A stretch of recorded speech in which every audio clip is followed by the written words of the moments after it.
Namaskar, welcome to the Common Times Education Updates.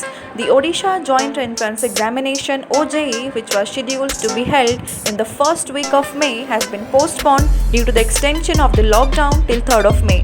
OJE Chairman Sudip Kumar Chand said on Tuesday. The OJE Council will announce the next date of the examination after the lockdown period is over, Chand added. The evaluation of the annual metric exam papers will begin after 3rd of May after the countrywide lockdown is lifted, School and Mass Education Minister Samir Ranjan Das said on Tuesday.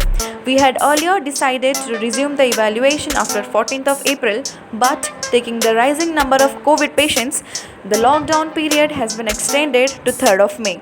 After the lockdown period is over, we will announce the date for the evaluation, Das said. Referring to the distribution of textbooks for class 1 to 8, the minister said that the books have reached the schools and the teachers will deliver them to the homes of the student by 25th of April. The Odisha School Education Program Authority OSEPA has decided to provide digital books to students to pursue their studies online due to the closure of schools during the lockdown. The OSEPA project director Bhupendra Singh Punia informed that though the digital books have been uploaded on the official website of OSEPA, the students are finding it difficult to download them because of the large size of the files.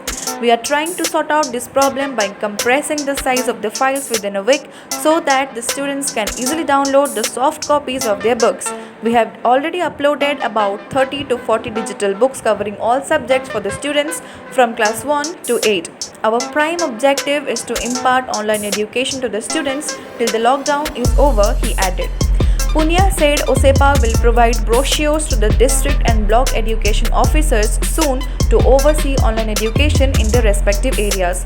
Talking about online education for the students of class 9th and 10th, he said OSEPA has advised the students to download the Diksha app. While some students have started using this app, efforts are being made to facilitate the remaining students to use it. The district education officers will be entrusted for this task, he said. Bureau Report, The Common Times.